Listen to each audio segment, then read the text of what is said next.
Hi everyone, can everyone hear me? Yeah. Okay. I'm Tara and I'm going to be your moderator for the Q&A session today. So in a minute we'll be muting everyone and please stay muted unless you wish to ask a question and participate in the discussion. So please raise your hand at any time to join the discussion. Please mute yourself when you're no longer in the discussion. The session is being recorded and will be shared on social platforms. So please contact Garo after the meeting if you have any preferences. And if you need any help at any time, please feel free to let me know. This is meant to be a friendly Q&A session, and we're here to learn and share from one another. So all views, opinions, and statements expressed are solely those of the individual speakers or contributions. Shall we begin? I'm going to mute everyone now then. That's okay.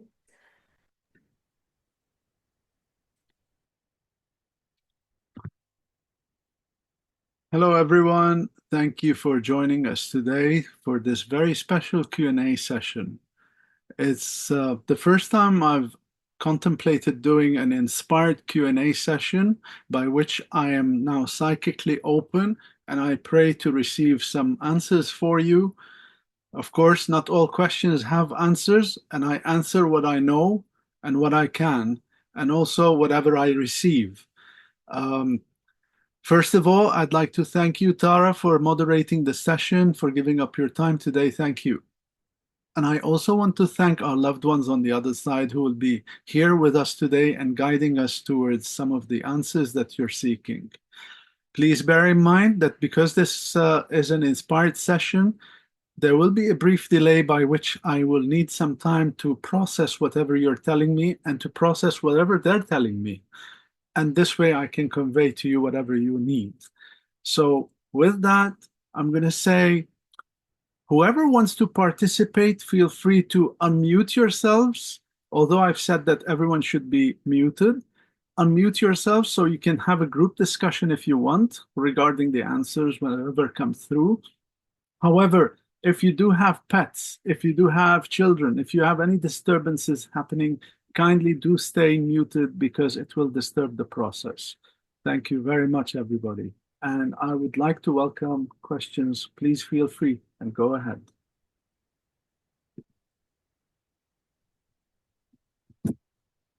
I'll start. Um, Hi, Garo. So I'm wondering about reincarnation.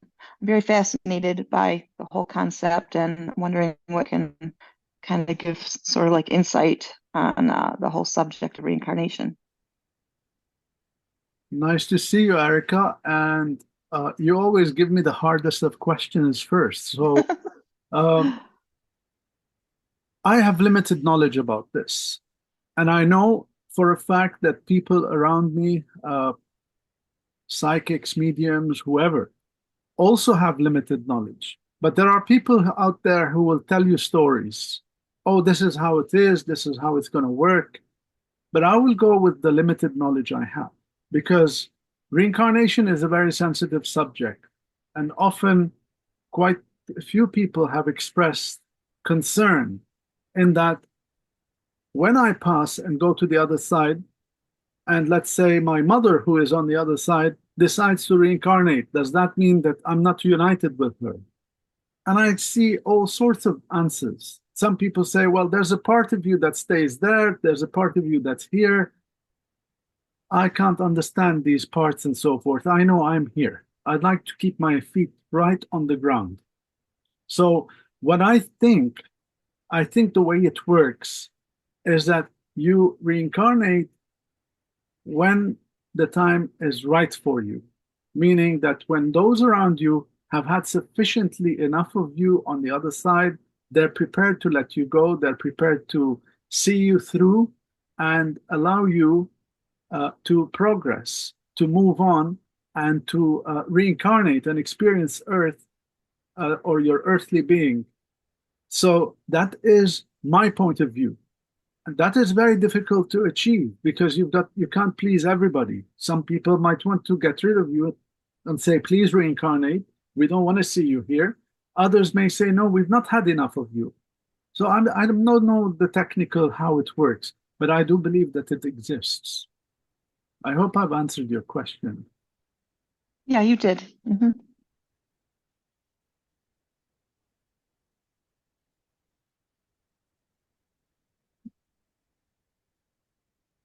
what do you feel fascinates you the most about this, by the way, reincarnation? Well, I have theories, and that's all they are because I can't really say for sure because I haven't died, didn't even seen it yet myself. But I have dreams, I have thoughts, I have feelings that come with these thoughts. It's not just, oh, I had a dream and it was a bad dream, or I had a thought, but it's actual feelings behind some of these things that I can only describe as I might have lived that before at some point. I also have theories about why people are smart and how they know things. Maybe they have been reincarnated, many times, and so they're just smart because they just retain some of that part in their soul, their knowledge. If they have, like they want to fly airplanes or become a doctor. Maybe there's reasons. Maybe they were a doctor or a pilot in a past life. So those are just my thoughts on it, and I'm just really curious more and more because I really believe in a lot of that. Reincarnation. I think it forms people now when they're on Earth, when they're alive. I think that's part of their being alive is what they used to do. Just my theory. Well, I think there is truth to this theory of yours because I do believe very strongly in it. I mean, I personally experienced many things related to the to reincarnation. I couldn't rule them out as fantasy or imagination anymore. Because there was a time I never subscribed to the concept of reincarnation. I didn't believe in it. But now I feel that I'm very firmly a believer. But how it works, I wish I could understand it better. Um, the interesting thing is that there are people who can actually tap into their past lives um, willingly and on demand. And then they can sort of align themselves with that sort of life that they once had.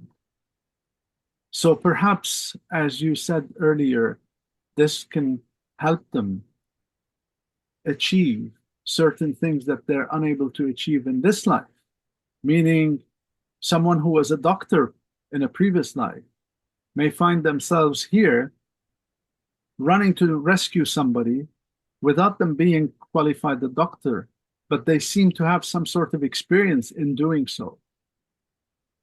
And that Yeah. might come from somewhere. And possibly it does come from the past life. And it's quite interesting that the technical knowledge that we once had is retained somewhere. So that is quite fascinating. Yeah. Yeah, I've been places when I'm thinking I've been here, and it feels just so homey, and it's like my favorite place in the world, and I want to go there and be there. And there's just more than just that because it's an actual feeling of love. Like I love this place, and there's more to it because I've never been there before. And when I was a kid, I think I was about 3. I was walking around the house thinking about diphtheria. I asked, in the house, what is diphtheria? And nobody in my house knew what diphtheria was. I don't know how I would have known that. Little things like that. Did you mean like deja vu when you have like a feeling you've already been somewhere or you've Mm, this no, before, or it's much more, different? yeah, much more intense. Okay. I was at a place a couple hours from where I live, and when I was there, it was like being at grandma's house. It was just so familiar, and I was there for 4 hours and felt I didn't want to leave. I wanted to stay because it was so comforting and um yeah, it's just a beautiful place. I just loved it. And it wasn't a fancy place. It was actually an old abandoned ghost town is what it was. And I want to go back there all the time because just the feeling that I had. So yeah, not like deja vu, but just a very coming, loving, happy place. Cool.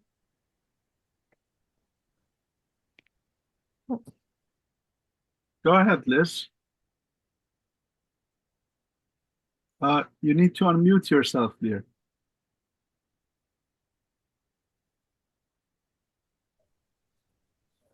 Better? Yes. What about, do you believe, or anybody there, do you believe that we pick our parents when we're reincarnated? Our new parents? Um, you mean that we pick them prior to coming to this planet, of course. Yes. Um, I've heard this concept before, and although I don't understand it, the inspiration that comes through is yes. So there is something that works that way on the other side. I don't understand how it works because I can see a lot of people who were very sadly born into abusive parents. And why would they have picked such parents? Okay, it doesn't make sense to me. But who am I to dictate what should be or should not be the case? I don't know. But according to what I feel, this is how it works. We do pick our parents. Perhaps we're given a choice. I have no idea.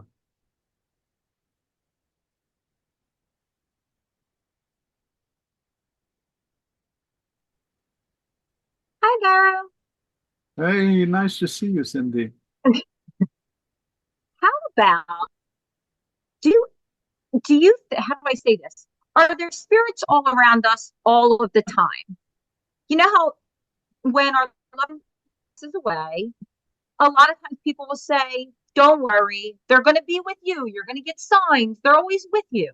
I know they're not literally always with us, but you being the medium, do you always kind of feel them around us? Like when I've never been, but if you go to one of those big name mediums and there's a crowd of 100 people and they just start, they pick people out of the crowd. They know the spirits are around. I'm curious how you feel about that. As far as my experience and knowledge goes in this, I believe we exist in a sort of a parallel universe to them, or a parallel existence to them. So they are on a different dimension or frequency.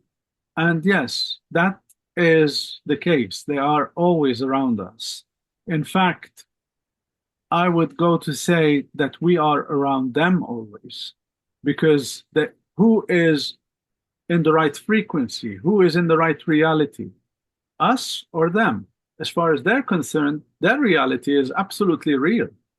We are the ones that are intruding on it. So, yes, they are around us. However, it does not mean that I, for instance, as a medium, will be attuned to them all the time. In fact, I refrain from doing that. When I'm doing my daily things, buying tomatoes, writing a letter, putting on my shoes in the shower, I'm not attuned to them, and I definitely don't want them there. It's my private moment. However, when I'm doing something like this now, I feel there's a host of them here. And that's how it works. So they respect our privacy, they respect our time as much as we should respect them and their time and space. So, to elaborate further, what I mean by respect their time and their space and so forth is that I completely disagree with people going to cemeteries, for instance, for ghost hunting purposes and the thrill and the fascination. That is being intruded on. That was my second question, and you said it before I said it. Okay, go ahead. So, because that is sort of disrespecting them. I don't feel that it's this. This is not for fun here. This is for service. This is for serious work for the universe. So that's where I pull back. But please go ahead and ask your second question. You knew the second question before I asked it. All right. That was, should we go on these ghost hunting tours? Places they say take pictures, and I know people have done this, and they show me the pictures and the orbs in the picture. You can't deny the orbs. And I'd have to ask Garo first before I go and do this kind of stuff. Yes, indeed. I mean, going out to these places, haunted places, places that have disturbances and so forth, you will get physical evidence. You will get photos, get videos, you will get audio.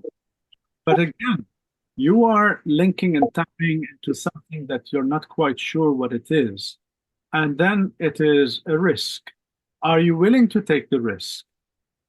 The way I tap into spirit, or in fact, the way I connect to spirit, is in an authorized way. I open up with two prayers, and then I open up psychically, and then I connect with them once I feel that the vibration is correct. So I don't go, if you want to play the fool, you'll get foolish mistakes. So I don't go to a cemetery and do something silly like such. However, I do go quite often to a cemetery near me where I just sit there and say my prayers and just meditate. I love being there because it's so peaceful.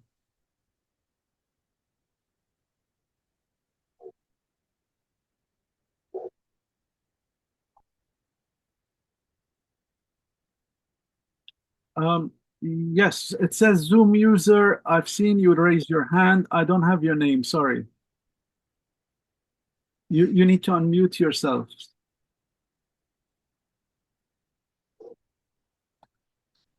Viviana. Hello there. Viviana, yes, I remember you. Hi, How are you? I'm very well. Thank you for your time. I have a question. We're going into autumn now, so it's a change of season. It's the autumn equinox. Harvest moon is coming, which means that the moon is very near to the earth. And as creatures, as animals, we're very connected to nature. And I'd like to understand from spirit or from you what is the significance of these seasonal changes. I personally don't know, but I will try and see if I can get something inspired for you because I do feel something here. Hang on.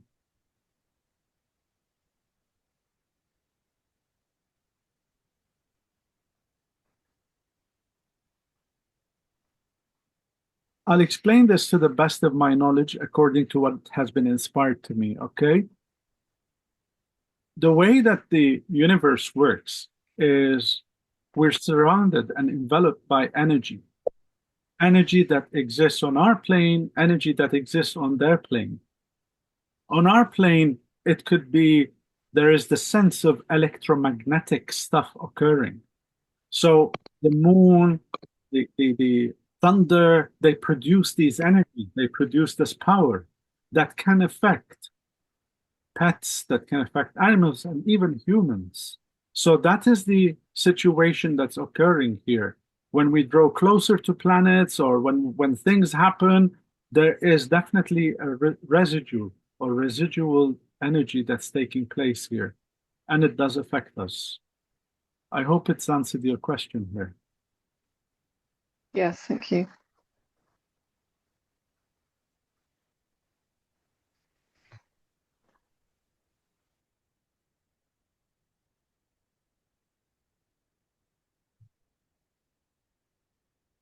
Hi everyone. Hi Garo. So, Um, why are we here? why are we here? Hmm. Okay, the first answer I'll give you is I have no idea. Okay? But then if you want to go and ask people, people will philosophize and tell you all sorts of things. So it's up to you to believe whoever you want and believe in whatever you want.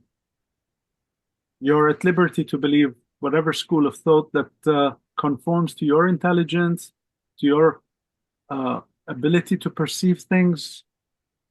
You're free to choose whatever. But personally, I don't think we can get so many answers. I don't know. However, I do know that one thing that I know for a fact is that while being here, we all have abilities. Some may refer to them as gifts. And it seems we can only function if we are actually sharing our gifts together, our abilities together. So an artist, for instance, produces this beautiful painting and it mesmerizes people. A musician produces a piece of music that melts our heart. A chef comes up with this beautiful food. Everyone has an ability of some sort that we need to tap into. And when we do so, it completes the picture. So I hope that this answers your question. Yeah. Could I ask one more question, please? Sure. Some people, beloved Paula, said this is a school planet, and then many other schools of thought say it's a prison planet, and that you cannot escape this planet, and you are stuck reincarnating here over and over and over again, and that you can never leave this planet and go on to higher dimensions. Do you have any information on that? I may accept what Paula had once shared with us about this being a school. It makes sense to some degree to me because naturally we're growing, naturally we're learning from one another, from external sources, from everything and everyone. So there is some experience here that we're benefiting from. And maybe this experience is something that we will carry with us to the next life. Maybe it was a vital piece of the component here that we needed to achieve. I don't know. But yeah, I can see that it could be a school for us to learn. However, the second thought of it being a prison situation, you're stuck and all, I don't believe in that. I don't believe that the world is made up of this strict darkness where you are chastised to be here and condemned. No, no, it doesn't work this way. There is something called free will. You have free will. We are born with free will. We die with free will. We are on the other side with free will. You choose to be here. And if you choose not to come back, then no one can force you to come back. However, it is encouraged that you come back, apparently, because you go through the school that Paula referred to. But you're not held to ransom here. Thank you. Okay. Erica. Hi. So going based on what Liz had asked and this same question, I kind of have my own thoughts on, do we choose our parents and, why we here on earth? I think that, of course, there is heaven, there is God, and that we are all souls, and we need to do things to be worthy to be in heaven with God. I feel like we have to do good things and be kind and all of these things. And as a human, we have our free will, so we make bad choices and we do things that aren't right. I think that if we're put on this earth with parents that are abusive, they have failed their test with God. Call it karma or whatever it might be. That they aren't going to be next to God. But what we do individually makes it so that we can make our choices, the right choices, and then when we die and go to heaven, we can stay next to God. And if we don't do so well, then maybe we're reincarnated and have to do it over again, learn again, more learning. That's my thoughts. As you can see, everybody has their own opinion and everyone sees things from their own perspective. No one knows for sure. I will go a step further here to say perhaps all the realities are true. Perhaps what Erica just shared is true. Perhaps what Cindy believes is true, or Amelia is true. Perhaps it's a collective of different realities here, as we have realities here. I mean, if you were to ask all of us here to draw something that we saw, each one of us, or describe something that we saw, each one of us will detail something differently. No one can perceive exactly the same thing as the other person. So perhaps all these realities exist. Who knows? Mhm.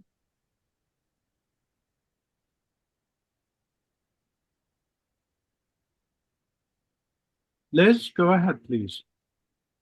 I was going to ask Erica, what does she mean by not being able to go to God if you are committing, being if you're an abuser, say here on earth, and you pass, why couldn't you go to God? I mean, I think that you could be in heaven. I just think God wants a vicious monster next to him, or, in heaven. I don't, if you think about really bad people like Hitler or, people like that, do they deserve to be next to God? That's between him and God, but I feel like there has to be some sort of, I don't want to say punishment, but some sort of consequence for not being a nice person. And God wants love. He wants only love, probably in heaven. I can't imagine he wants violent people or, abusers or criminals. Um, so yeah, I think anybody could probably go to heaven. It just might be a long time before God will look at you, so to speak.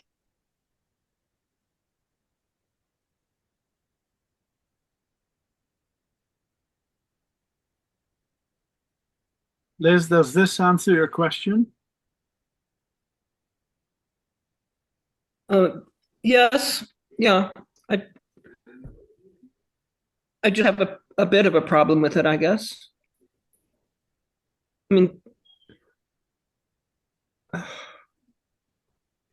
it's all about love. I think the other side is all about love.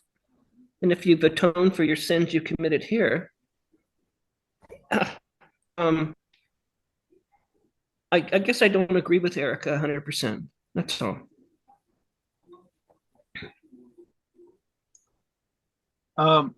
May I give an opinion here? Please do. Okay. From what I've gathered, I don't think we can fully comprehend the concept of hell and heaven because both are contrasting ends of the spectrum here, and both cannot be compatible together. I mean, let's take things at the basic level here. Let's go to the Bible, for instance, where it says God is a loving God, compassionate God, and God is forgiving and all of that.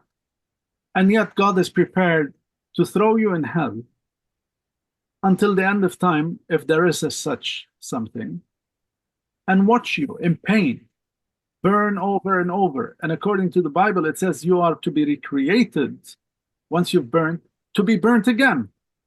What purpose does this serve exactly? I don't understand. In fact, it defeats the purpose of saying that God is so loving. I can see myself punishing someone like Hitler, give him a nice slapping, maybe a day, 2 days, maybe 5 days. But until eternity, I'd get tired of it. It'll be me who is in hell, not him.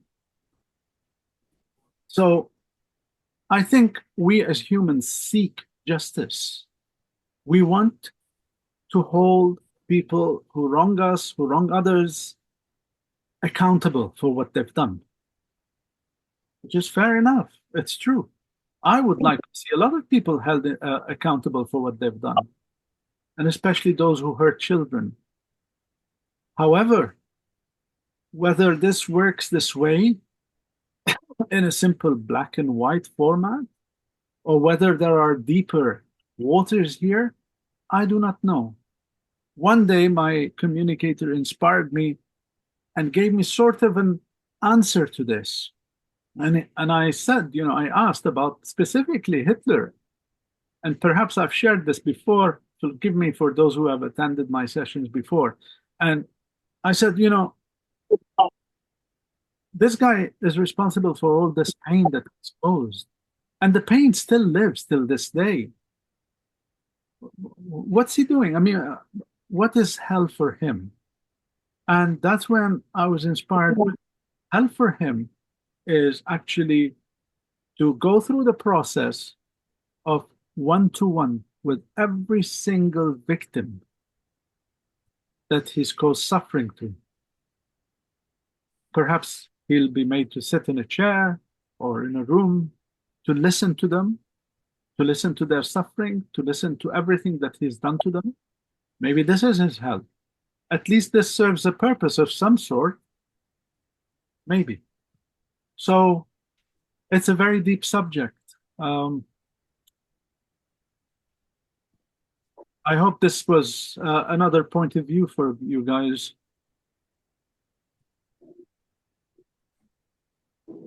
I've always thought that too, Garo.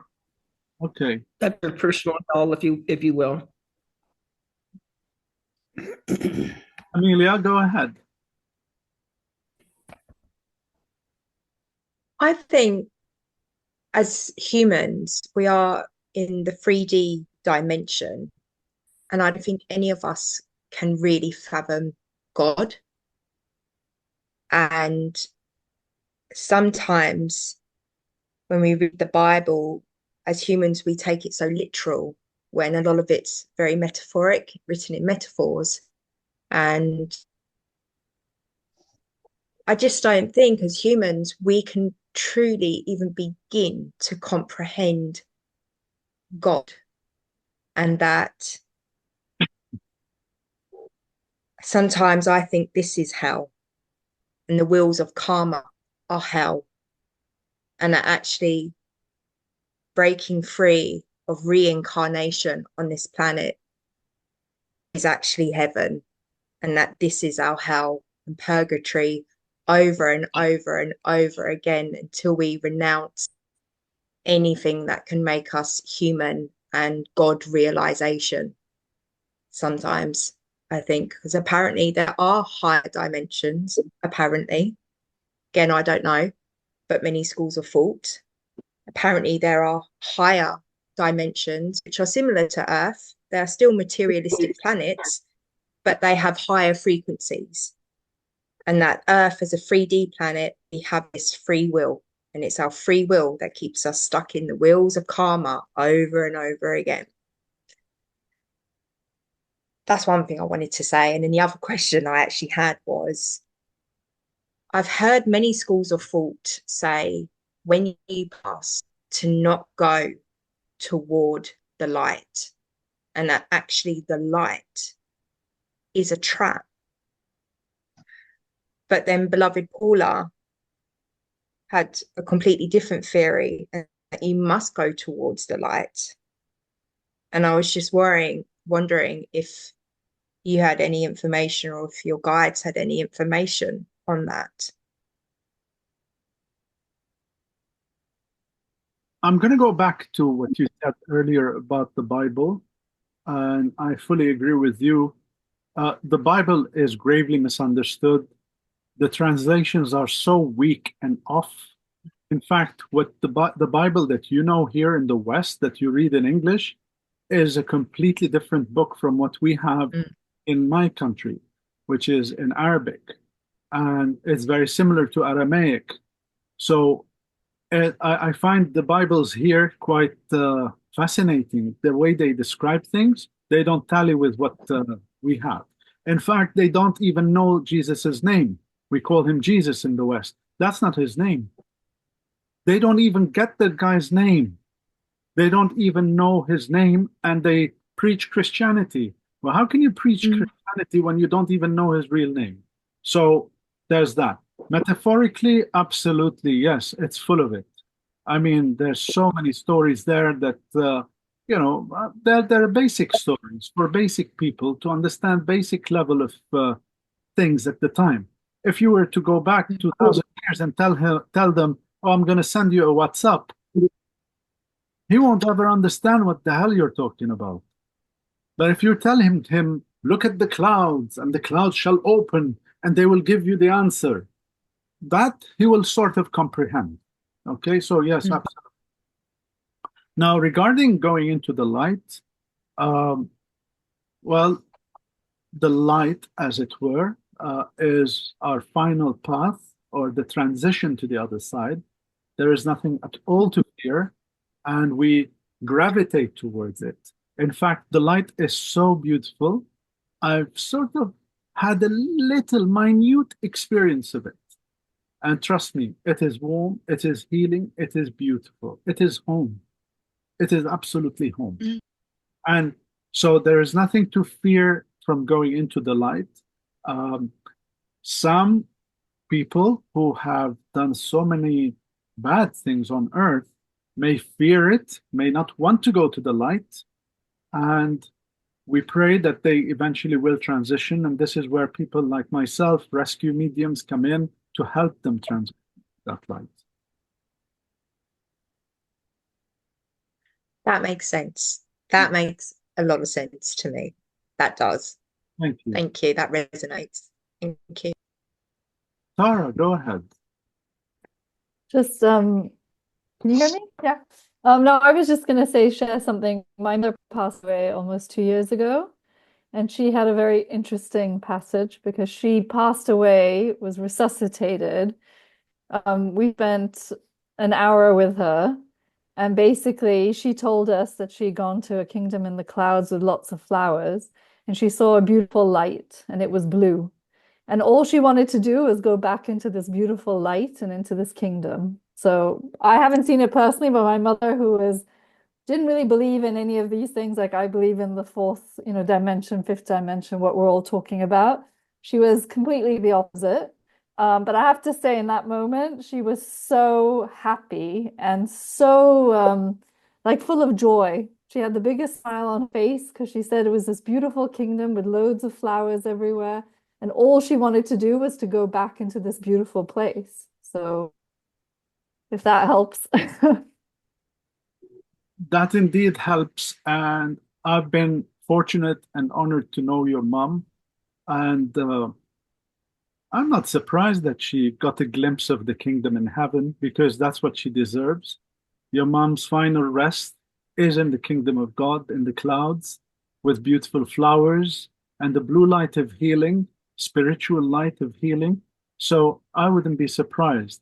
And I'd like to think that your mom has her feet firm on the ground. But I do remember conversation with her about my book, and she was extremely open, receptive. That's true. She And was. I know that she was a believer. So whether she was or wasn't doesn't matter. Yeah. But in this instance, Maybe privately she was, but she really enjoyed your book. thank you. So she was quite open that way, and bless her soul, she is very much significant over there and here. Yeah. There are also two books that I read that are very interesting. If anyone wants them suggestions, I can put them in the group chat. So let me know. I will leave you all alone now and enjoy listening. Please do. Please put them into the group chat because some people might decide they want to go for them. It'll be interesting.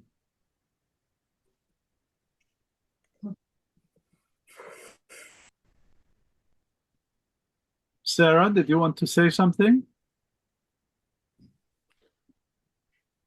Me? Yes. Oh, no, no, thank you. No, thank you. Okay. No, thank you. Okay.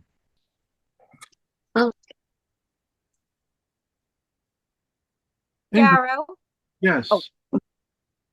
like Ingrid can go. It's okay. Go ahead, Ingrid. Okay, Garo, you communicate with animals, through animals. I don't directly communicate with animals. I don't have that ability. However, when I'm doing my readings, sometimes animals come through. My And question is, how do those animals communicate with you in the same way that a human would? So how do you know that it is an animal and not a human? I see a visual representation. I see, let's say, a dog. So I know that it's a dog or a cat. So I pick that up. But I can't go into in depth with them. There are times when, for instance, a lady had a session with me and her dog came through. In fact, no, it wasn't a lady, it was a gentleman. And his dog came through and it was a she. And she showed me ice cream. And I said, you used to give her ice cream, didn't you? And he burst into tears. He said, absolutely. She loved ice cream. So they do communicate with me to a certain degree, but not deeper. I wish they did, because I would love to work with animals. I consider them far higher than us. Okay, so it's more you pick up visuals rather than messages as such. Would that be right? Yeah, I pick up feelings.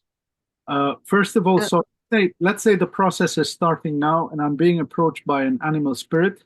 The first thing that comes through to me is a visual representation of what is coming through. So I see, let's say, a puppy, I see a dog. May not be the same color as when it was here, but that's what I'm getting. I'm getting that I have a dog here. Then I get the feelings. I get the a feeling of what it's trying to portray or trying to say or share. So that's how it works. So there's no difference between, say, a dog or a cat or a person in the way that they project those messages to you. But the visuals that you see allows you to know the difference, whether it's human or animal. The animal spirit communicate with more purity. They're simpler. Okay. Uh, Okay. people become more. It's more confusing. I don't usually pick up the appearances of people. I get the feelings that, okay, I feel that this gentleman is bald. I feel that this person has a limp. So I'm not necessarily seeing them. But with animals, they seem to imprint a better version of themselves, easier. Yeah. Is it mainly domestic animals that you see, like Uh, dogs and cats? yes, I haven't had someone keeping, let's say, a wild animal before. There's nothing to stop it from coming through. I'd be fascinated if it does. Okay, no, I had a horse, and sometimes I'm sure he's here in the room with me. You know, you just sort of get that vibe kind of thing, and I just wondered. Yeah, there's nothing to stop it from being with you. I mean, that's what it is. And they would be around, definitely. Uh, that's the one thing that I love about the animal spirits. Okay, And the one thing I want thank to you. add here, the one thing I wanted to add here, sorry, is animals are absolutely fascinating because I observe how they operate and how they integrate with us. There's so much that we should learn from them, be it on the spirit plane, be it here. But for instance, I was with my daughter last week and she had a little accident in the park. She fell, hurt her knee. So she was crying. And I was trying to comfort her on our way to school. Next thing I know is there's this beautiful big dog. I don't know what you call them, but like a very big dog, beautiful dog. And it's come up and it started touching my daughter's hand with its nozzle. I immediately felt that this beautiful soul is here to comfort my daughter. So Mhm. it was a very good distraction for my daughter. Momentarily, we played with it, spoke to it, and then it left. When my daughter had a smile on her face again, it left. So I feel there is this link with them, and that's why perhaps they come through much clearer because they're so attuned to us. Mm. There's no agenda. No, absolutely not. Mm. Okay, thank you.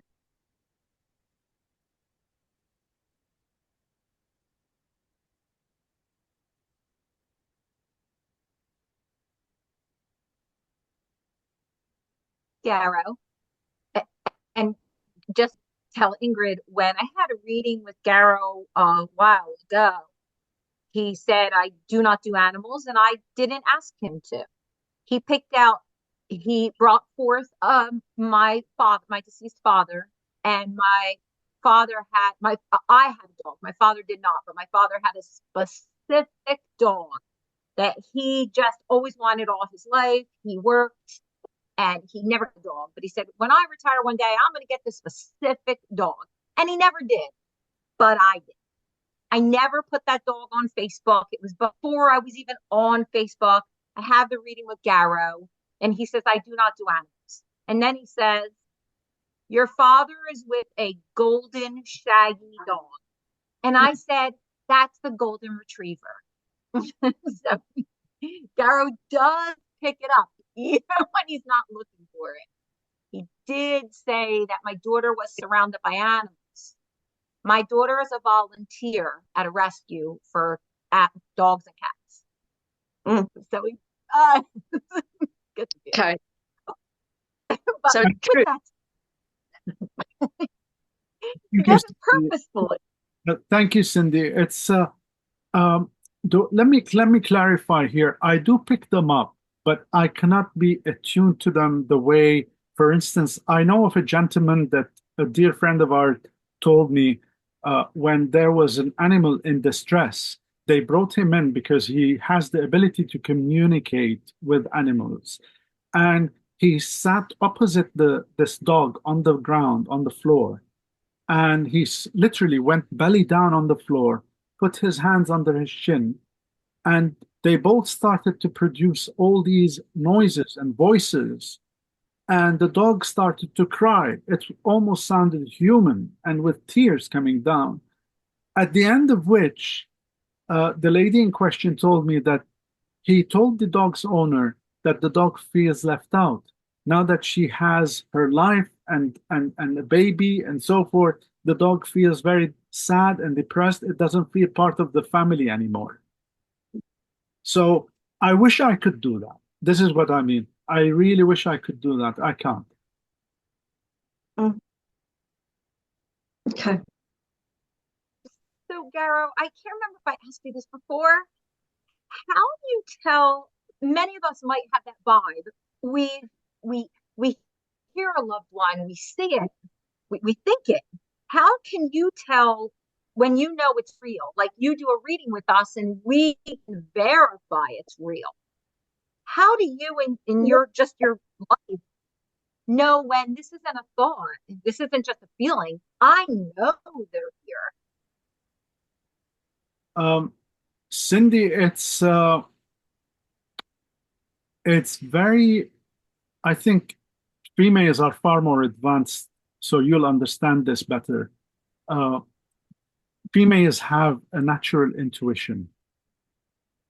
So if a guy was to say to you, if a guy was being nice to you, you'll know in the back of your head or in your heart if this guy is being nice to you because he's gonna try and get friendly with you, or if he is certainly a nice character. I'm sorry for the long-winded answer here, but there is the power of intuition here. There is intuition, and I feel I trust my intuition, but it didn't come easily. I had to go through years and years of preparation for me to trust my intuition, especially when it comes to failure. I had a problem with accepting failure. How about if I was to make a mistake and make a fool of myself? But now I say, how have I hurt people? I'm not hurting people. So if I've done a mistake, people will forgive me. Yeah, fair enough. It's a mistake. I gave them the wrong information, but I'm trying my best for them. So I had to go through many hoops to learn. Then I had to earn the trust of my communicators on the other side. And I had to trust them as well. And now I can feel it. I can feel it in my core. I can feel it physically all over. And when I have information that I know is 100% true, I know it. I can feel it. And if I'm not sharing that information, I get a little nudge from spirit. Not physically, but I get a nudge like, get on with it. Say it, even if it's ridiculous. So that's how it works.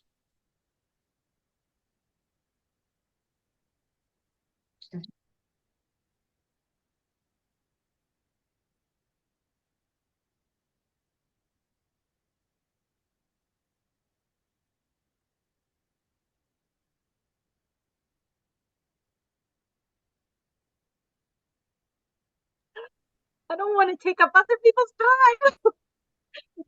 I have friends that are doing this now. One more thing. No, I'll be quiet. What is your opinion about? I have not gone to these haunting things, but I have friends that just recently did. What is your opinion about they tell me, oh, we went into this room, we did use these, I don't know what they're called, these energy things. You walk in the room, the meter goes off, there's real energy, and they say the spirit is actually here.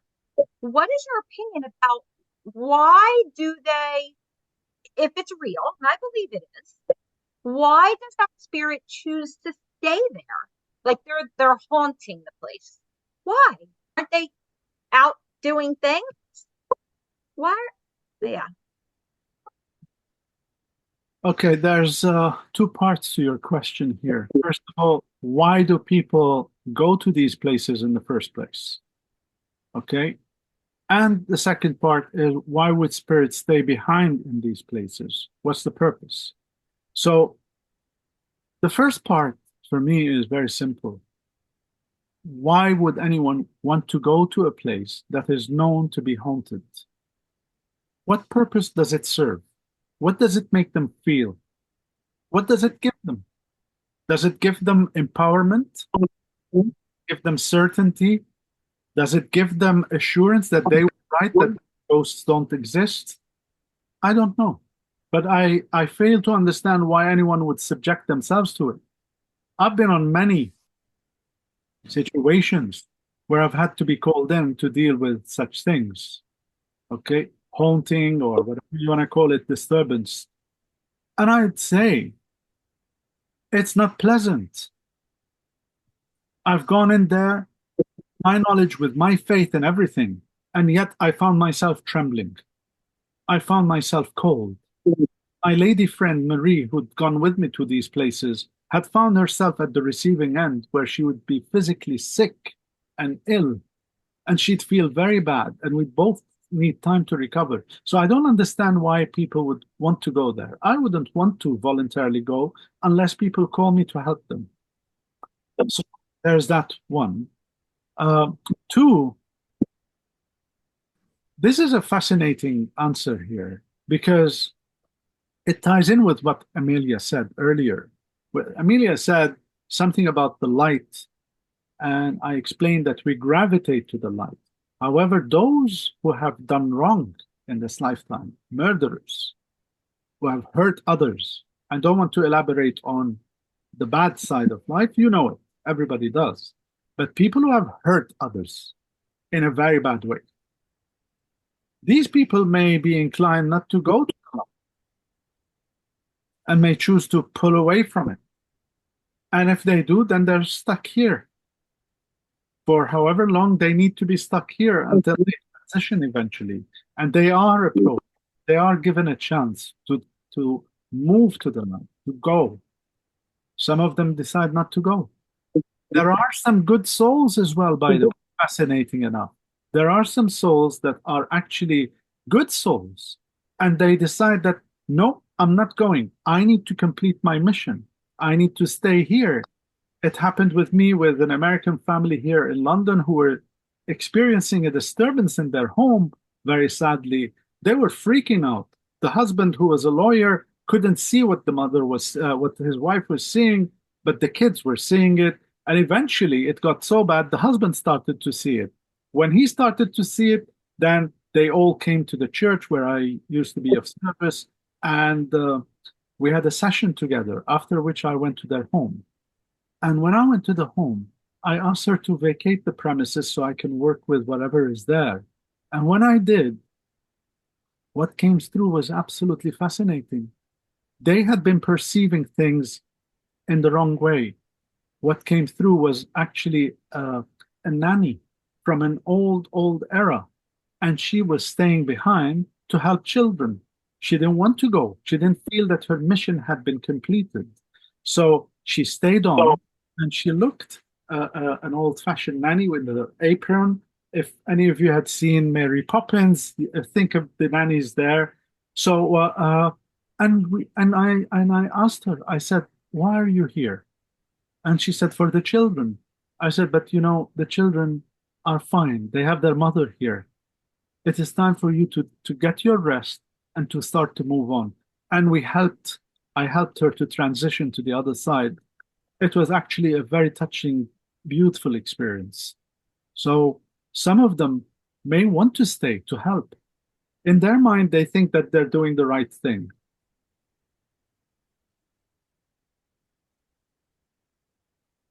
Garo, Yeah, can you hear me? yes, I can. What, in real terms, what was the nanny doing in the house that she thought was helping this family? And what was it that spooked them? Was it just that they could see her? Yes, they could see her, but their mind isn't perceiving her for what she was. So the mind is translating the feelings they're getting, the senses that they're getting. So they were seeing a shadow, or they were seeing a distorted image of her, quite physically as well, but it wasn't her. So they were seeing things that didn't make sense, and that freaked them out even more because it's an incomplete picture. They didn't know what they were dealing with. So it happened. It's like we had cross lines here. Why she stayed behind, in her mind, she stayed behind to protect the children. So perhaps she may have been assigned to protect or to help children. Maybe she was helping kids who needed help, maybe during the war. Who knows? I didn't really communicate with her at that level. We didn't exchange more about her. My task was to really make her move and go to the light because I felt that she didn't need to be here anymore. Although she is a charming lady, she was genuinely a lovely lady. Mm. Mm. I had someone at my house for a couple of years, and I didn't do anything about it because I quite liked having him here. And I could see, I instinctively knew it was a him, and it was like energy. That's how I would describe it, like energy or like streaks of lightning. Energy, and he just moved. Sometimes he was invisible, sometimes visible. When he was invisible, he had a very, very strong presence. So I knew if he was beside me or if he was in the next room. So it was kind of fun. It was almost like a little game, you know. And then after a couple of years, the lights would be turned on at night. When I'd go to bed, I'd wake up in the middle of the night with all the lights turned on. So I thought I needed to do something. So I went and saw a medium, and who said to him, "You must go to the light." And when I got home that night, after I would say maybe 3 or 4 years with me, he was gone. He got, and I subsequently found out that he was actually the son of a neighbor of mine who had hanged himself. So I don't know why, but he was with me for all that time. So it just adds to the story, you know. The immediate thing that comes to mind, Ingrid, is he probably was around to get some healing from you. I mean, if his death was this sort of tragic, then you played a role in helping him. So bless your heart. And it's good that you didn't freak out or anything, so it's very good. Yeah, his mother was very close nearby, and I wondered if he came back and tried to be with her, but I think she didn't see him, whereas I saw him. But at that stage, I didn't know who he was. I only found that out much later. But yeah, he was here. You know, I believe it. He was here. Yeah, So it happens. I strongly believe it, and I've always encouraged everyone is you need to think rationally about what's going on because a lot of us will experience a paranormal phenomena at some point, be it with a vision, be it with something we see, be it with something we hear, something we feel. So if we experience, don't go to panic mode. Give it the benefit of the doubt. If you've not been harmed, then perhaps it's there to hurt you or harm you. So always give it the benefit of the doubt. I think this young man was trapped. He didn't know. He hanged himself because, well, I'm not too sure why, but he did, and he didn't know how to move on. This was the message he kept giving. He didn't know what to do. And so prayers were said, and he was told to go to the light. And as I said, I came home, and after at least 3 years, he was gone. That's So beautiful. I'm hoping that, yeah, he That's found home somewhere. That's really, really beautiful. And I once again congratulate you on helping him. You really played a role here in helping him transition. Well done to you. I hope so. Yeah. We have Amelia with her hand up. Please go ahead. I was going to say I had an experience much like you and Marie, but I was in the biggest second-hand bookshop in the UK. And it's like a labyrinth. You get lost in it. It's that big. And there was this hallway. Intuitively, I knew not to go down there. I felt there was a threat down there, but my curiosity got the better of me. So I walked down the hallway and I got ice cold and I felt the pressure around my throat and I couldn't breathe. I was literally like gasping for breath. And I felt so depressed I could have killed myself in that moment. I managed to get out the shop, and as soon as I got out the shop, within 5-10 seconds, I could breathe again. The pressure had gone, and I didn't feel that morbidly depressed. So I had that experience. And then in my mum's house, any male who would come over and so like my mum's boyfriend, my partner, my brother, any man who spent a night in the house would get attacked. They would, but the women were fine. So I've experienced quite a few sinister experiences. I don't go looking for them. I just wanted to share that. There was no point. I just wanted to share it because they've scared me. Thank you, Amelia. What did you learn from the bookshop experience? I should have trusted my intuition for starters, because intuitively I felt there was an absolute threat down there, but my curiosity just got the better of me. And what did the curiosity do? Pardon? What did the curiosity do? What did it kill? Yeah, but you know what? My answer is to that. Cat has 9 lives. But yeah. No, that's where I always recommend to everyone. Trust your intuition. Trust I'm learning. it. Trust it, seriously. But go easy on yourself. I bless your heart for saying what you just said, that you're learning. Yes. Forgive me, I'm a bit dramatic here. It's because I love you guys. I don't want to be hurt. So trust your intuition. It saved my life and helped me, and it helps me to do my work because a lot of it is intuition. Okay? Yeah.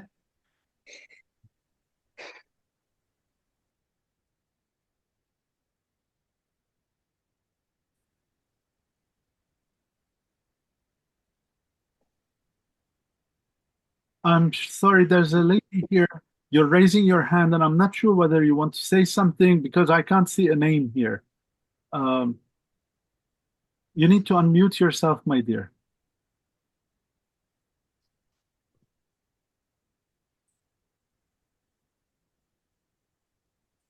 There you go. Hi, Garo. I'm Joanne. Hello. I have been in touch before, and it's interesting listening to people talk. First of all, I want to go back to, do we choose our parents? And I can remember when I was 3 or 4, I had a lot of thoughts, and of course, I didn't know if they were right or wrong. It's just that I knew that I chose my parents. So I was little and I felt like I was above myself, above earth somewhere. And I zoomed in and I zoomed in my mind, in my memory, that I chose my parents. And I always remembered that. I always remembered that moment. So for me, that's real. That's my reality.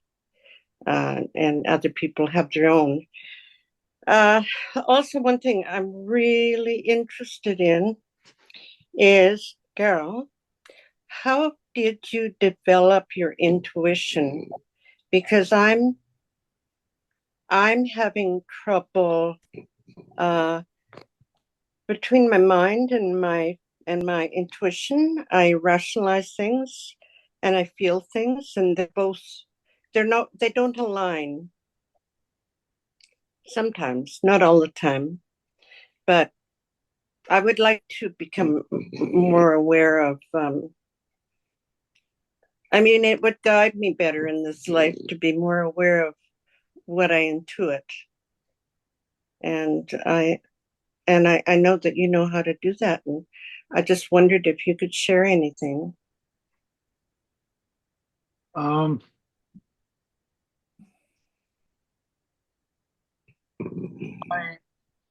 my late mother used to tell me that a carpenter will only learn their skill once they've actually hammered their fingers a few times. So basically, meaning that you need to go through the falls, you need to go through the hurt, the pain to learn. Like we just shared here with kind Amelia, who shared the story about the bookshop. Something told her, don't go there. And yet she went. And it had disastrous consequences. She was probably horrified, and it had printed on her for a long time. But now she knows better. This is the one way that we learn to trust our intuition. I take it a step further, where I've had to get rid of my mind to shut it off. But that is a price I pay, and that is the chosen path for me in life. The lesser of me, the more of spirit. As somebody had once said, I can't remember who, a famous medium said, the lesser of me, the more of spirit. And as I did that, I sort of pulled away from life. I have a terrible memory. I don't remember things. And it's very serious. I am terrible with numbers. I get so confused. I get lost and confused with directions. The simple things confuse me. Ever since I became a medium and a practicing medium, the more advanced I became, or the more experienced I became, the less of my coherence, the less of my clarity was there. Do I regret it? Of course not. I love being who I am. But then I live on this planet, and I need to function on this planet. So I've made my choice. Luckily for me, I have people around me who I trust, and they look after me. So, for instance, my wife looks after my business affairs or personal affairs where I can't fathom them. I can't bring them together. I can't understand them. I lack the clarity. The more that happened, the more my intuition got stronger. Wow. Okay. But I had to sacrifice in return. I get it. And Yeah. eventually, I think I may reach a stage where I'm a bit more detached from people around me and life, but I'm also linked with them, but maybe at a different level, because this ability has allowed me the honor of linking with people at a more real level. I cry with those, I hurt with those who, I'm sad with those who are sad. So it's a privilege and an honor that I link with people at a real level, as opposed to having chit chat about nonsense or, just wasting time. I link with people, their spirit, their soul.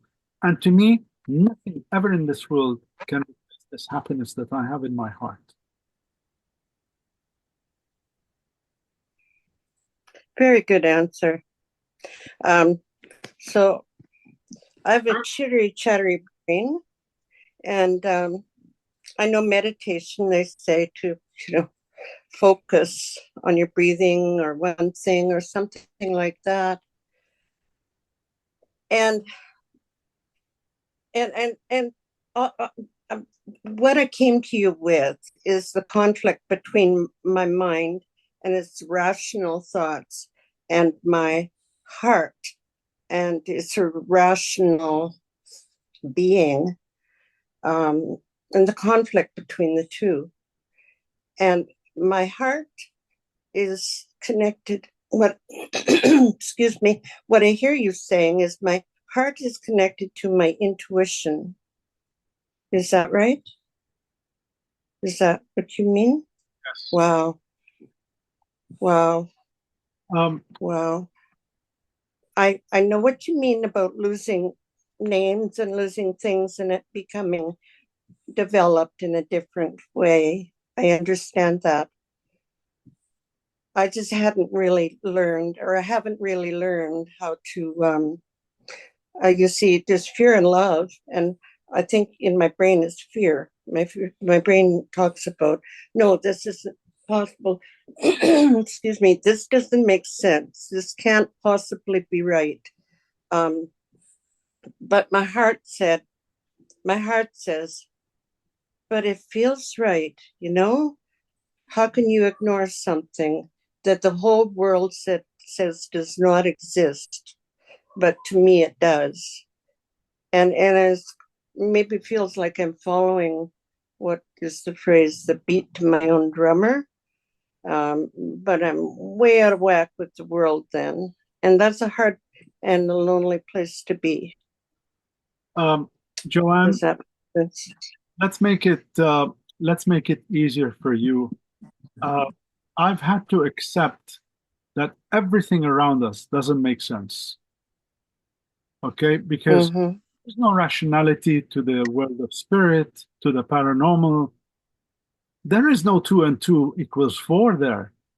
It is a world that is made up of anything but number 4. So 2 and 2 could be 767. Who knows?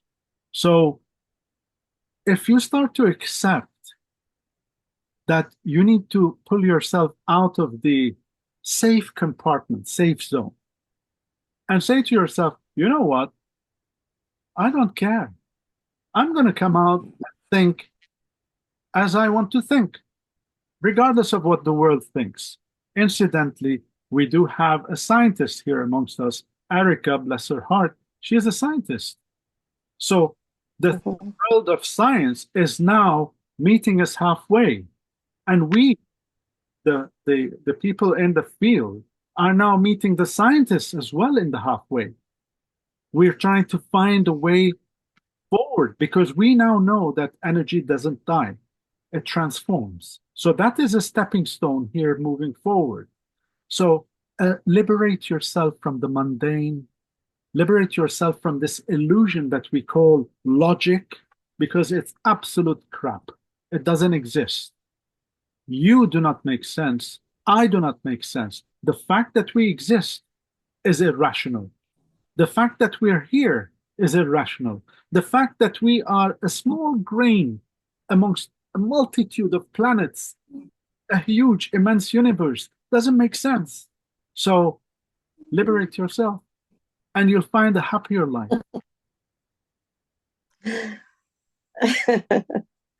Thanks, Garo. And I know you've said that before about science meeting the things we're talking about on here, and yeah, I see that full well.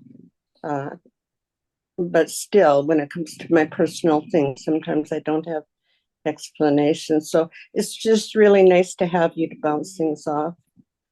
So thanks. Bless you, and join us at the next Q&A. Always, we're here, the extended family, and we can always discuss and encourage each other and help each other. Okay? Well done.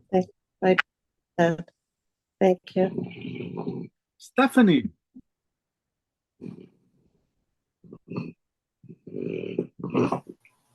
Hello. Can you hear me okay? Yes. Okay, great. So I have a question. It's totally different than what we're talking about.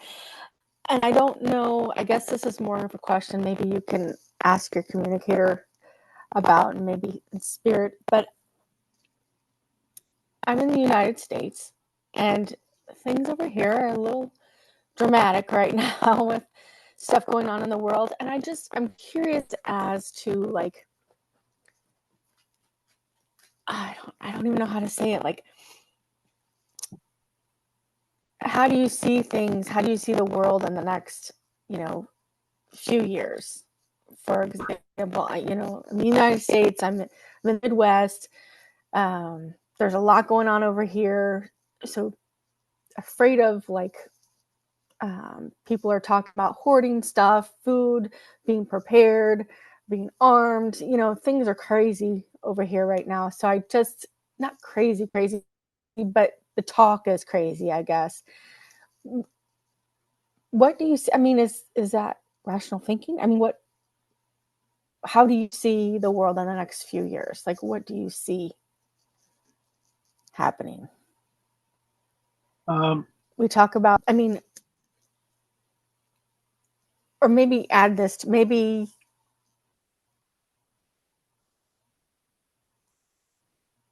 I find that there's 3 different types, more so some that are more awakening, who believe one thing versus those who do not. I mean, do you see us coming together? What, if any insight you can give in the next years, what this world looks like?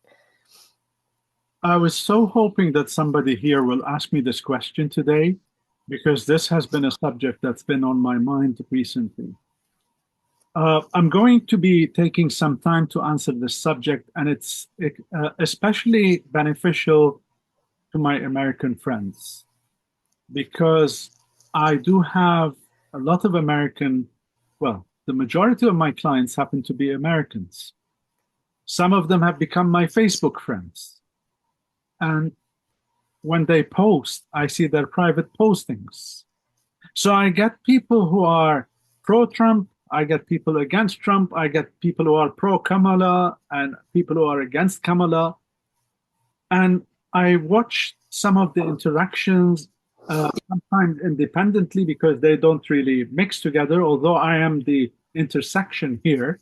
And some of the stuff that comes up is very sad. It feels to me that people are trapped. But then that is also replicated, and it's a template that if you go to the Middle East, it's the same thing. If you go anywhere in the world right now, people are the slaves of hate and fear. This is what we are. This is where we are right now. We are subject to fear and hatred.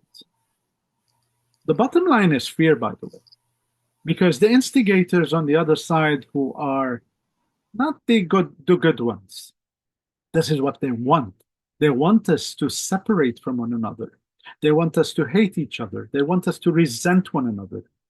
And they want us to live in fear, hoard food, hoard ammo, hoard weapons. I have a I have a family member of mine, and she is in Oregon, and she is a deputy sheriff. And when I spoke to her the last time on the phone, she said, I've got an AR-15, I've got lots of ammo, I've got everything, and I'm ready here to deal with whoever dares to come to my property. I'm thinking, my God, what's going on here? But this is where we are right now. How do I see it? I think it had to go to an extreme before it diffuses. And it will diffuse.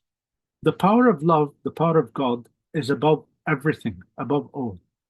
As much as they want to show us that we are weak, we are afraid, we are so, we hurt, we are afraid, but we also have hope, and we have goodness in our hearts, and we will come through, we will prevail. It's just a matter of time. Unfortunately, this needs some time, and we do need to go through the extremes. For instance, let's talk about the Middle East. We have 50,000 Palestinians who have died so far, and we have well over 8,000 Israelis who have died. We have 50,000, 58,000 families on both sides collectively that are in mourning right now. Families. 58,000 families who are mourning their loved ones who have passed. It is absolutely horrific. But we had to go to that level before people start to make sense of what they're doing, before they find their peace and their love for one another, before they find humility and start to deal with one another with love. And this will come in time, not now. It needs time.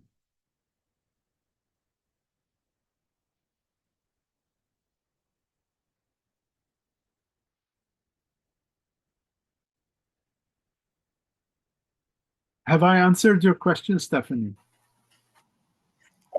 Trying to get myself unmuted.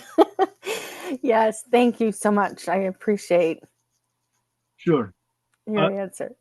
The main thing is for us to remind ourselves, including me, not to be taken by the fear factor from the darker side. Because this is what they want. They want to stir fear and hatred. They want us to divide. They want us to hate and resent one another. It's the same stuff that they've used over and over again. The same stuff that they used a long time ago with color, with people of, people, you're black, you're white, you're yellow, you're red, whatever. And now it's all falling apart. People are living with each other. They've integrated so much than ever before. And humanity needs to learn that we are here, all of us, all from different cultures, religions, and so forth. We need to learn to live together. Otherwise, Spirit could have created you on one planet, me on another. There's multitudes of them. But we're here to learn to live together. Yes, I agree. I agree. Thank you. Oh, bless you.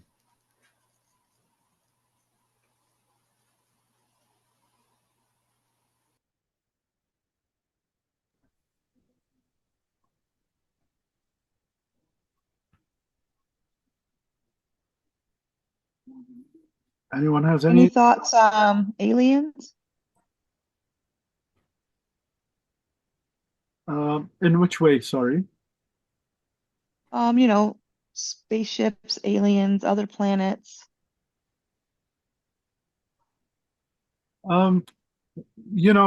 Erica, I mean, a lot of people go through the experience where they see them or they communicate with them or they've been taken by them apparently and so forth. I don't rule out the possibility that there is something out there. I mean, there's endless galaxies, worlds, and so forth. So we're not the only one. I don't think we can be the only one in this vast ocean of planets and so forth. But I don't think we know more about them. Perhaps some people know here. Some people say the government knows. Others say nobody knows. Some people say they have bases here. I have no idea. I don't know. It would be fascinating if they were advanced, because I can't see anybody who's any more less advanced than we are. I think we're right at the bottom of the scale here. So I do hope that one day they do come in peace and we can learn from them. But perhaps we need to be at peace with ourselves before we sort of integrate with them.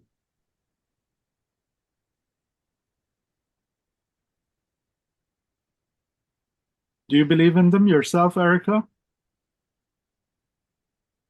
I'm not sure. I've heard stories. I know people that have stories. I don't rule it out at all, because I don't know. I just don't know. Okay. Well, I love your answer. So, yeah, we'll wait and see, I guess. Mhm. Liz, I believe you raised your hand. I'm not sure if you did it by accident. No, it wasn't an accident.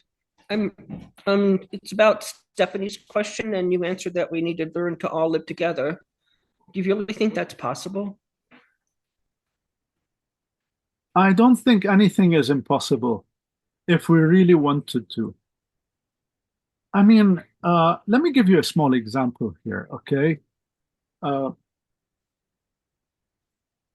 I came to England in 1983, and I came to study here. And I love the English. I love the Brits, the English. I love this country. And this is why I stayed on.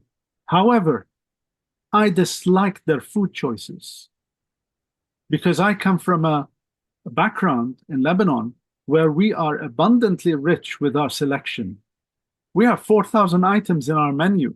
And here I came and I stayed with an English family. It was beans on toast, egg on toast, everything on toast.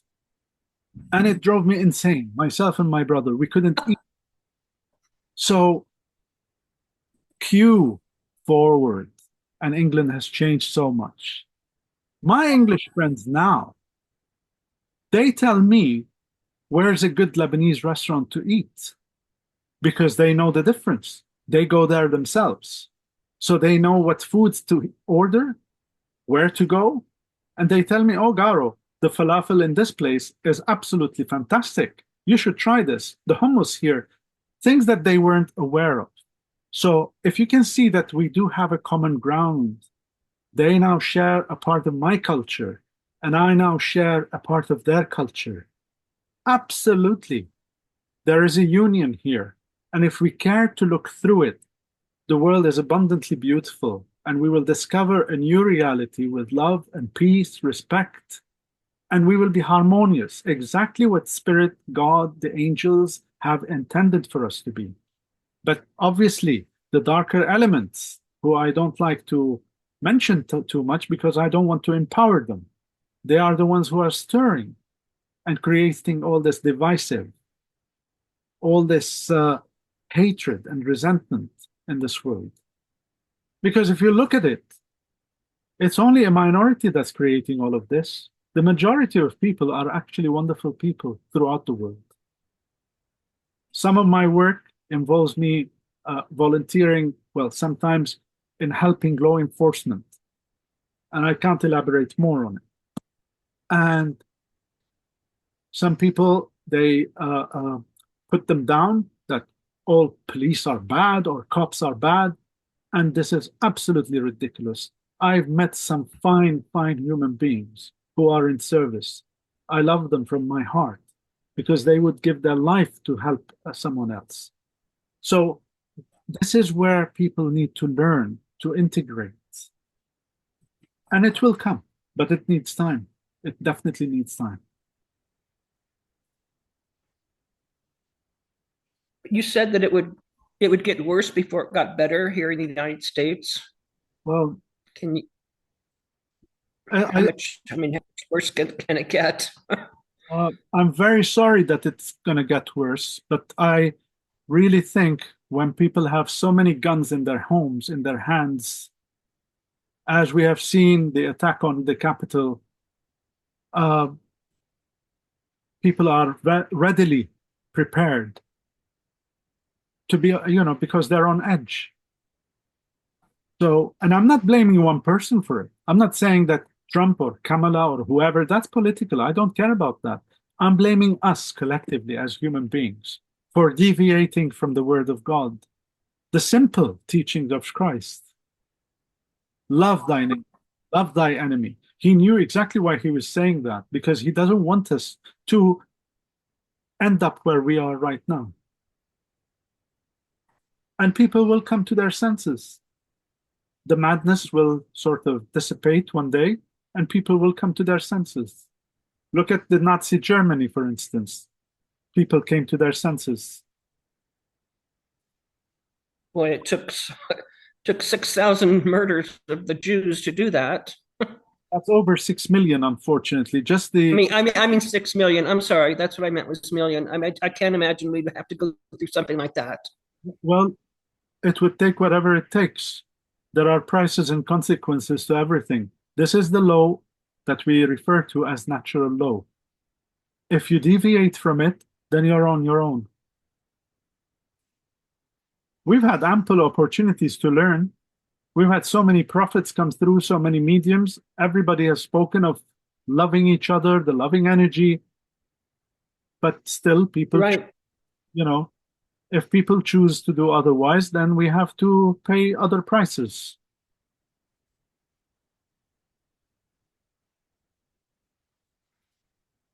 Thank you. Absolutely. I pray from the bottom of my heart that we don't see such dark days in America, because I've been privileged to meet so many lovely, lovely people from there. And I pray really from the bottom of my heart that it never happens. But we shall see.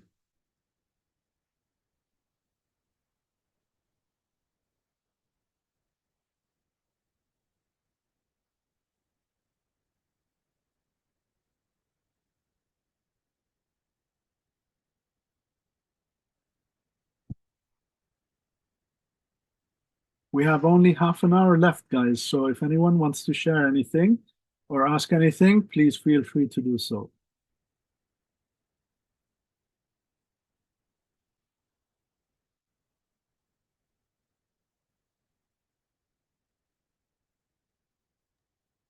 Can you read people's thoughts? No, I wish I did. It would help me a lot at a personal level. Then uncover who is lying to me, who is doing what, and no, I can't read people's thoughts, unfortunately.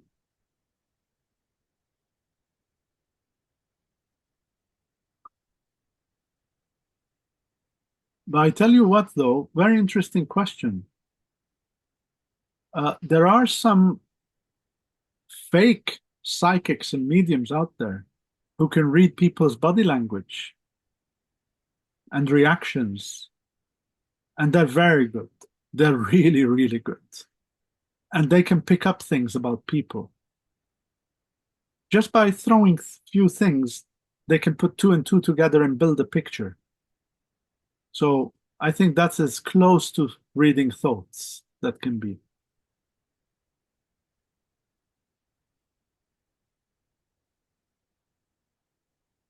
Hello, Ingrid. We can't hear you, dear. You need to unmute.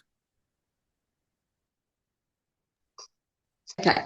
My father passed away 30 odd years ago, and I've had many readings in that time. He has never, ever come through. Why do you think that might be? Very interesting question. I get asked about this very often. The simple way for me to escape from this question, if I were not genuine, is to say to you, your father has actually reincarnated. But I'm not going to say that. What I'm going to say is, I have no idea, Ingrid.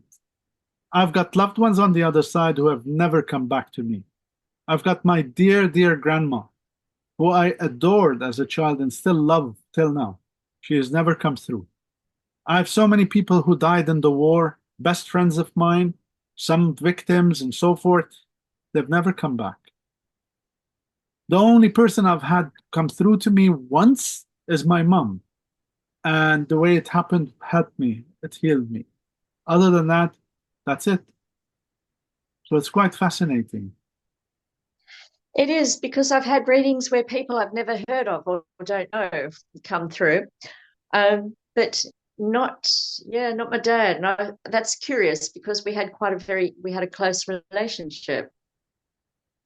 It's again, I wouldn't know. To each his own, really. I mean, sometimes they choose not to come through. Sometimes they feel they don't want to hurt the person more than they've been hurt. Sometimes they're not ready because they don't apparently have the sense of time as we have it here. So 30 years for your father may not mean the same thing as here to us. There's a lot of explanations. I don't know. I do hope one day he will visit you, even if it's in a dream. Have you ever had a dream, by the way, of him? Many after he died, almost every night. Okay. Yes. And This- in the dream, he was alive again. okay. Perhaps this is the link here for you, where he's giving you the assurance that he is alive again. That they do that quite often, where they come back and you say, "Oh, but you're dead," and they laugh because they say, "No, I'm not. I'm alive." Perhaps this was Yeah. a limited way of him telling you, "Look, I'm here. I'm alive. I'm okay." Uh, maybe that's it. I would say, Liz, and I would say this to everybody here: if you have a loved one on the other side, talk to them. Yes, you're talking to an empty space, but it's not an empty space. They will hear you. Talk to them from your heart. I did that for 1 week, and I kept sending my mom, "Mom, I miss you. Come into a dream. Give me a sign. I miss you." And I really needed it. And lo and behold, on the seventh day, I dreamt of her. And it was a very, very lucid dream. And I would never forget that experience. In fact, it healed me. It healed me completely. So talk to them, ask them, demand of them, say, "Come on now, I want you to come through." And Okay. I hope it works. Okay, and one more question, just going back to what Amelia was saying about walking down through the bookshop, down the corridor. She knew she shouldn't, and then she had that choking feeling, and what happened? There must have been many, many people that walked down the corridor of that bookshop and didn't have the experience. What makes that difference? Well, different people are at different levels of sensitivity. Perhaps she has an empathic ability, or maybe she is open that way. Or perhaps whatever entity was lurking in the shadows had been waiting for the right opportunity for them to wreak havoc on a person, to hurt them. And they saw a perfect victim here. Somebody who had gone in a silly way into their domain, into their territory. This is easy prey. So perhaps this was, but equally, I would say so many people here in this world, without going into a paranormal aspect of life, they choose against their instinct. They choose a partner against their instinct, or friends against their instinct, and later come to the realization that I knew it all along. I knew I should not trust that. So, or this woman. So it plays into our life in a very big way. Okay. All right.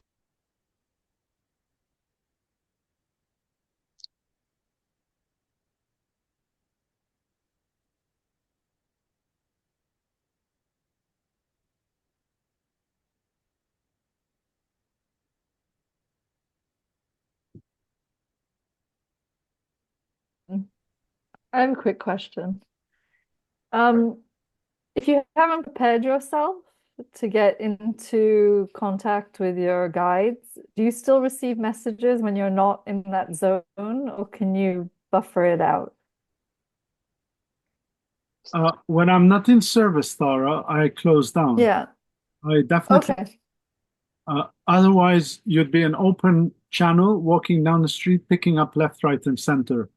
And I did this once, and I paid the price for it. You shouldn't be doing it. Okay. That's why I'm very wary of psychics who say, "Oh, I was walking the street, I picked up something about this woman or that man," and I say, no, it doesn't work this way. I'm sorry. You may feel something, but that's it. But you shouldn't be picking up their grandmother or their mother or father from the other side. Okay. In that setting. Okay. So you have to be in your do your rituals to get into your mode of service for you to be able to connect properly and protect yourself. Absolutely true. I don't sense of entitlement. Just because I have an ability doesn't mean that I am entitled to exercise it. I have to. But I didn't know if you had like a danger warning, or if sometimes you get like instinctively, or is it more like you get a feeling that, oh, this is not feeling right? Yes. Yeah, you do feel that. Okay. And I Okay. Thank you. The reason I have to go through the process of prayer is for protection, and also Of course. because we are dealing with something now that's there are so many possibilities out there. There are so many realities. Sure. I don't want to lose, Mm-hmm. so I ask for them to assist me here. Sure. Okay, thank you. Erica, Yeah, so after people have died, do they learn about your life, like things that happened to you that they didn't know? Let's say, let's say you were a drug addict, let's say you were beaten, let's say, you had all these bad things, and do they know all of these things after they're gone? And then, like, what is there anything they can do about it or help you in any way through these situations? Once they know, even though they're dead, can they help you when they couldn't here on Earth?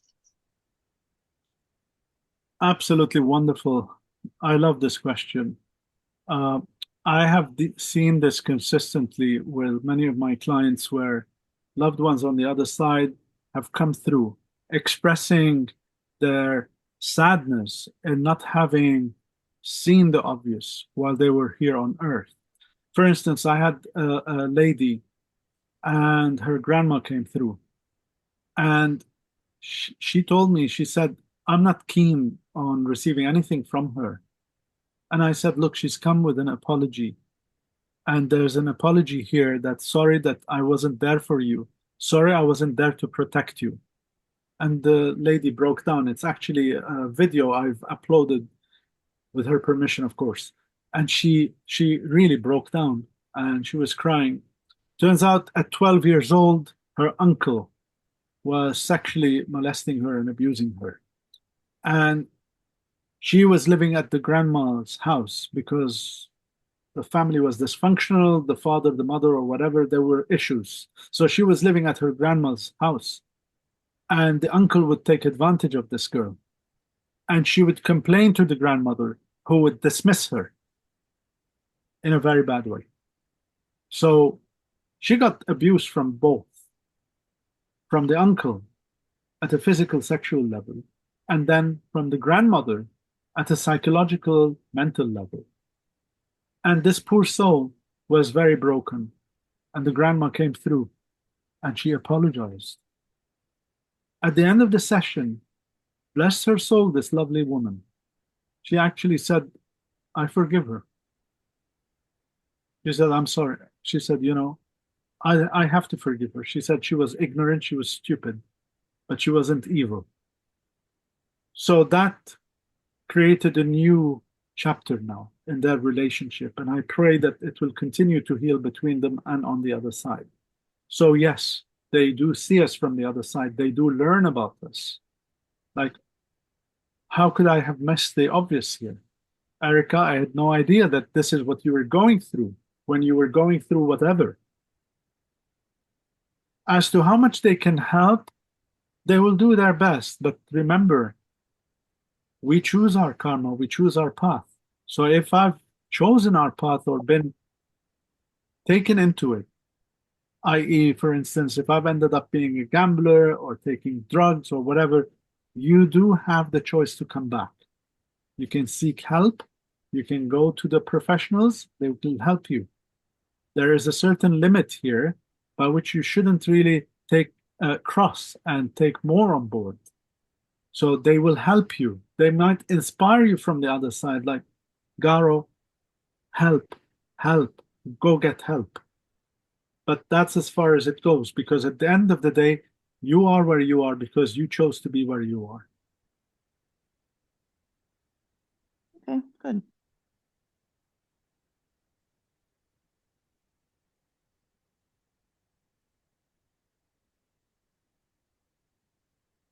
I have another question.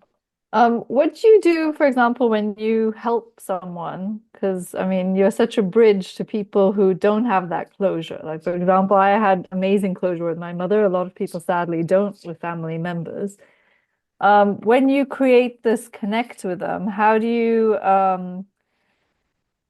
not make them reliant on you? Because who wouldn't want to communicate with their loved one. So how do you stop someone from being reliant on your services? Or how do you help them, I would say? Beautiful question. I had a lady from Sri Lanka. She booked me 4 times because her Mm. little boy died in a swimming accident. And he Oh. came for her. He gave ample evidence. She was overjoyed. Mhm. She tried to book me the 5th time. I said to her, no. I said, I'm sorry. Right. No, I don't feel it's right. I said, I would want you to go to your family, clear it with your husband, clear it with your brothers, clear it with the family, and then Mhm. make a booking with me. I said, because we've had several bookings, go and clear it with them. This is unfortunately grounds for some unsavory and evil characters out there. I don't Sure. bad language here, but some people who Yeah. prey on the vulnerable, like her. Of course, because that would be a very easy thing to do. So that's what I put a stop to it. Okay. If I feel I should, some should continue because they're receiving a comfort and a healing. For instance, I know a lady Okay. who has lost her beautiful son and she lives Mhm. alone, completely alone. Now, Right. once a month, she books with me, and fair enough. I've not stopped her, and I don't have a feeling I should stop her. I give, Okay. but it continues until such time when I will feel that enough is enough. Okay. So you basically rely on your own intuition by case to decide if someone is getting too, dependent or someone who really is learning and healing through One, your service. but also, Tara, Okay. also something I need to share here. Mm. Usually, I'm going to say this in a very humble way, okay? With all due respect to everybody here, a good medium brings closure. If not from the Sure. session, the second session. So a good medium would have satisfied and given that Right. healing, they wouldn't need to feel to come back. Okay. Would feel that, wow, I've made the connect. I feel so much better. Thank you. Got it. Okay. Thank you.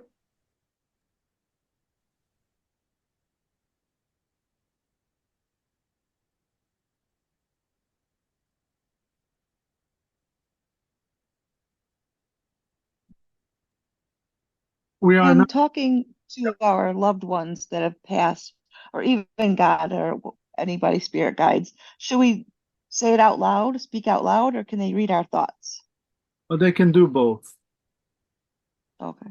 But speaking loud is more entertaining because I feel For my neighbors, I my feel neighbors hear me. I feel I'm connecting more with them, more as opposed to me thinking, and then is this my thought telling me this or whatever? But I feel like if I speak with them normally, that's how I do it. And I don't care. I've often, I sometimes go to the park near my home and I say a prayer there and I pray loudly. I don't care. You know, I'm not harming humanity. I'm not building nuclear bombs. I'm just saying a prayer.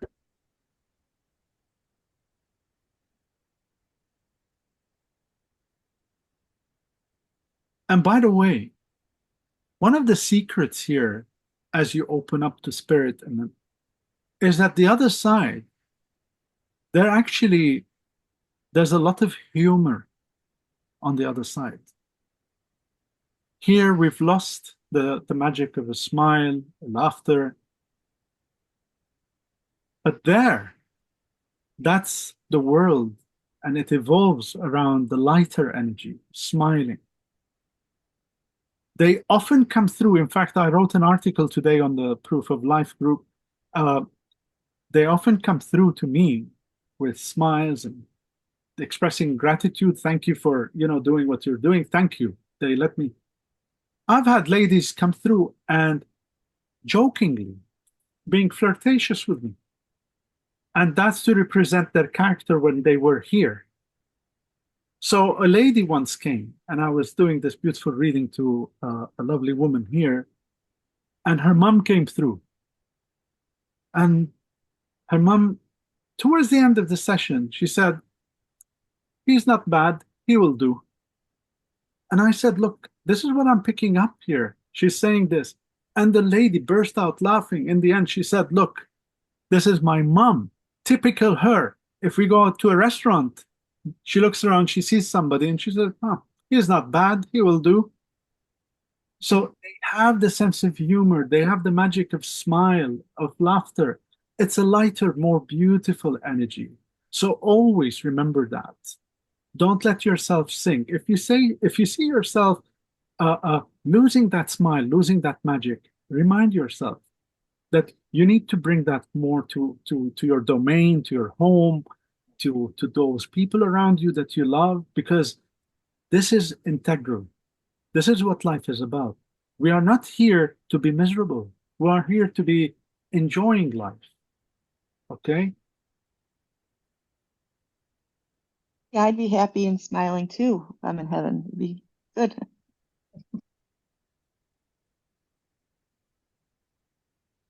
Well, guys, I think we have 10 more minutes left. If there are no more questions, then I will say goodbye to all you lovely folk. Do we have any other questions? No. Okay. Well, from my side, oh, Liz. I just wanted to say thank you for today. This is one of the best ones I've had a pleasure of being with. Your meetings. Thank you. Thank you, everyone, for attending. I'm going to do more of these beautiful sessions, inspired sessions. It seems when I'm more connected with them, it becomes far more interesting than the boring old Garo. So always having more of these sessions. I will schedule them hopefully soon. From my side, I'm going to say, may God and his blessed angels bless each and every one of you. And I will be hopefully reaching out to you via email to follow up on this. You take good care of yourself. God bless you. Thanks, Garo. Thanks, Garo. Thank you. Bye. Bye. Bye.